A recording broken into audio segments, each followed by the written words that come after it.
But there are guys who stay up nights figuring out how to take that away from him. I happen to know the facts. My friends, I'm just an average American. But I'm an American. And some of the things I see in this country of ours make my blood boil. I see people with foreign money. I see Negroes holding jobs that belong to me and you. Now I ask you, if we allow this thing to go on, what's going to become of us real Americans? I've heard this kind of talk before, but I never expected to hear it in America. This fellow seems to know what he's talking about. What are we real Americans going to do about it? You'll find it right here in this little pamphlet. The truth about Negroes and foreigners.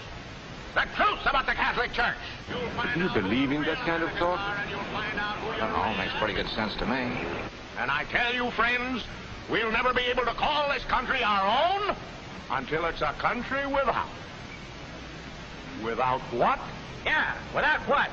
Without Negroes. Without alien foreigners. Without Catholics. Without Freemasons. You know these things. What's wrong with the Masons? I'm a Mason. Hey, that fellow's talking about me. And that makes a difference, doesn't it? These are your enemies.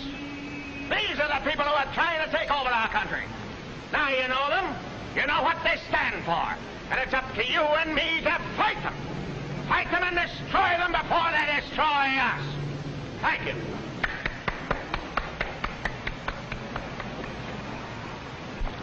Before he said Masons, you were ready to agree with him. Well, yes, but he was talking about... What about those other people? But in this country, we have no other people. We are American people. What about you? You aren't American, are you? I was born in Hungary, but now I am an American citizen. And I have seen what this kind of talk can do. I saw it in Berlin. What were you doing there? I was a professor at the university. I heard the same words we have heard today. But I was a fool then. I thought Nazis were crazy people, stupid fanatics. But unfortunately, it was not so. You see, they knew that they were not strong enough to conquer a unified country. So they split Germany into small groups. They used prejudice as a practical weapon to cripple the nation. Of course, that was not easy to do. They had to work hard to do it. You see, we human beings are not born with prejudices. Always they are made for us. Made by someone who wants something. Remember that when you hear this kind of talk. Somebody is going to get something out of it. And it isn't going to be you. This is not classroom theory. I saw it happen. I saw it first in Berlin in 1932. 5 young men that I knew were standing in the crowd listening to the Nazi speaker. Eric was a Catholic. Anton, a student of mine, was a Jew. Heinrich owned a small hardware store. Karl was a farmer. And Hans was an unemployed metal worker. To all Bavarian Germans, I say it is time you inherited the nation which rightfully belongs to you. To you alone belongs the glorious destiny of the Greater Germany. The Nazi Party will provide land for the farmer, work for the worker, and profits for the small businessman. Who is getting these things now? The Jew. The Jew who has stolen our nation and our birthright. Who makes all the money and takes all our jobs? The Jew, he must be shunned. He must be ostracized. He must be eliminated. And the Catholics, we don't want our great nation run by a foreign church.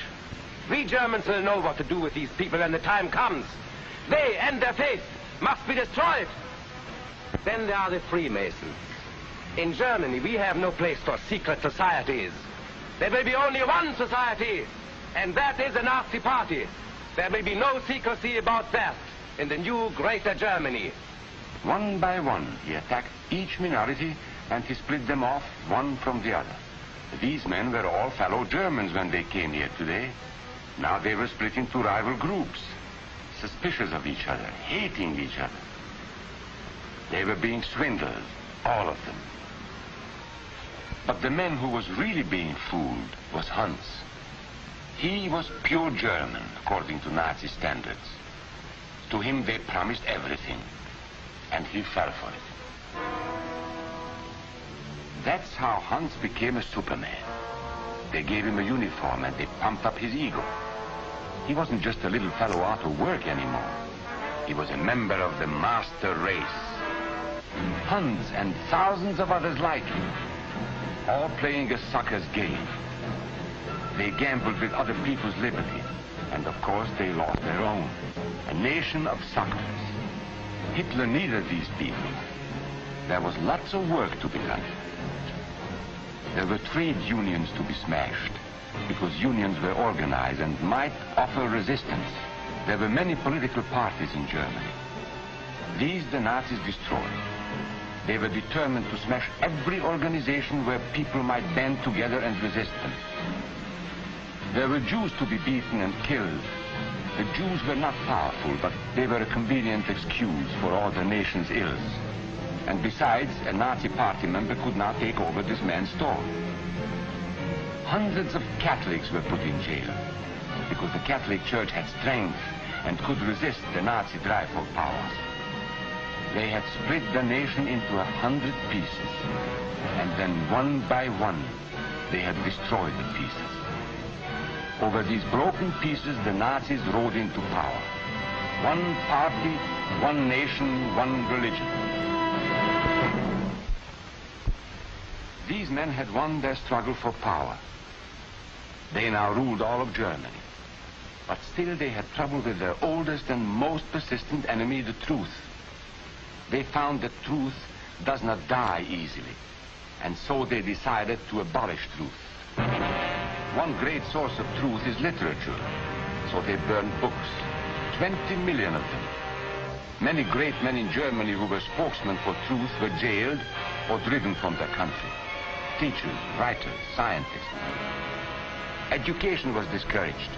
In 5 years, college attendance dropped 53%. It was forbidden to listen to a British radio program or read an American newspaper. In Nazi Germany, you had to get your information from Dr. Goebbels. He knew what was best for you. The church was one force in Germany still strong enough to proclaim the truth in public. This Catholic priest was arrested the following day on charges of immorality. The Protestant church also continued to try and fight for truth. The Nazis put this man in a concentration camp. There were others who spoke for truth, and I am proud to say that educators were among them. And what, may I ask, is an Aryan? I don't know myself. But let us see what our present so-called authorities have to say about him. They say he is tall,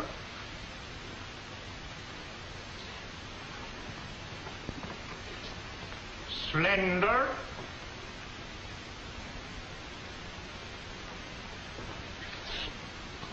blue-eyed, and blonde. There is no Aryan race. And more important, there is no master race. There are people who may find these ideas convenient, but science cannot support them. There is no scientific proof that there's any correlation between a man's racial characteristics and his native ability or character. In all racial groups, we find the same range of potentialities. We find idiots and geniuses. We find criminals and philanthropists. We must judge each man as an individual and not by the color of his skin or his eyes or by the length of his nose.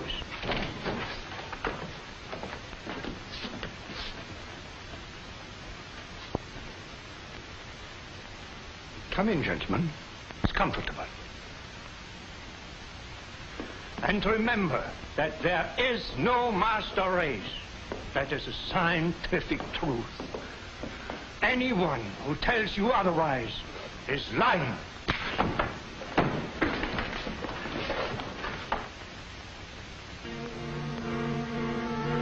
for all practical purposes, truth had been abolished in Germany. A lot of my German friends wondered what had hit them. How did it happen? Where did it start? It started right here. And this was where it could have been stopped. If those people had stood together, if they had protected each other, they could have resisted the Nazi threat. Together they would have been strong. But once they allowed themselves to be split apart, they were helpless. When that first minority lost out, everybody lost out. They made the mistake of gambling with other people's freedom. Now let's see how those bets paid off. Karl the farmer was gambling on a better life for himself. What he got was extra hours of back-breaking work, as much as 100 hours a week.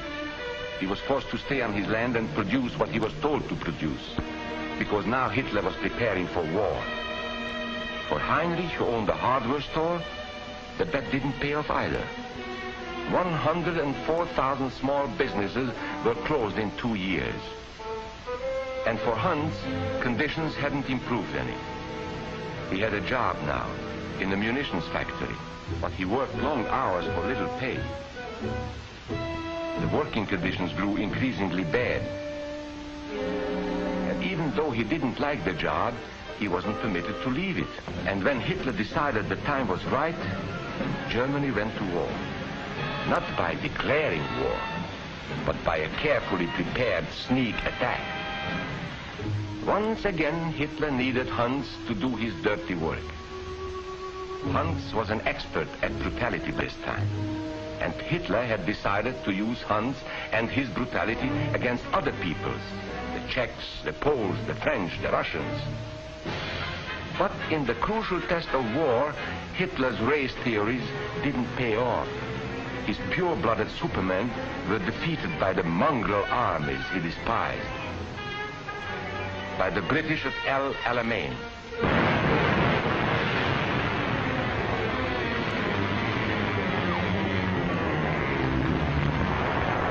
By the Russians at Stalingrad.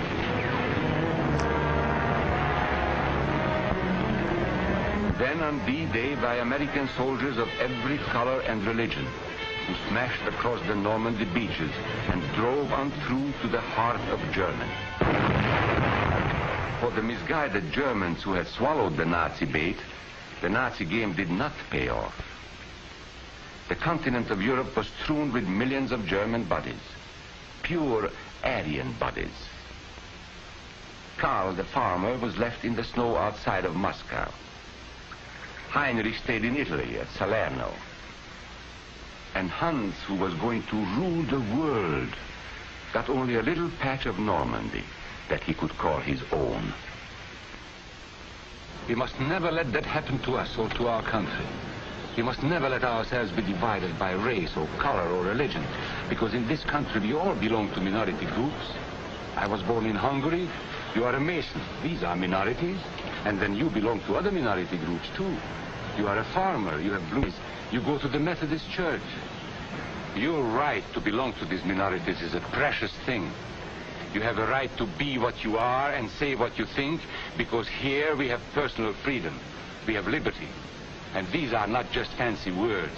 This is a practical and priceless way of living. But we must work at it. We must guard everyone's liberty, or we can lose our own. If we allow any minority to lose its freedom by persecution or by prejudice, we are threatening our own freedom. And this is not simply an ideal. This is good, hard common sense. You see, here in America is not a question whether we tolerate minorities. America is minorities. And that means you and me. So let's not be suckers. We must not allow the freedom or dignity of any man to be threatened by any act or word. Let's be selfish about it. Let's forget about we and they. Let's think about us.